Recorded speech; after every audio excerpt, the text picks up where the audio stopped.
আজি বাৰু সৰগত কম সভা বহিছেনে? জ্যোতিপ্ৰসাদ হৈছে সভাপতি, সম্পাদক বিষ্ণুপ্ৰসাদ ৰাভা।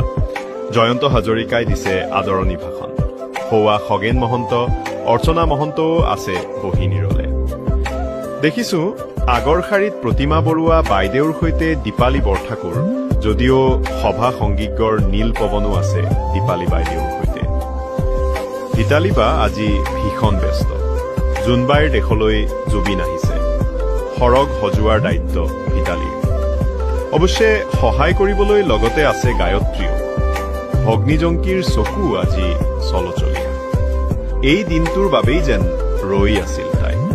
দাদা আহিব হেঁপাহ পলুৱাই মনৰ কথা পাতিব। আছে আন বহুতো। এচুকত বহি জুবিনদালৈ চাই আছে ৰাজীৱ শদিয়াই। মুঠতে সৰগৰ অসম ভৱনত আজি বিশাল সভা।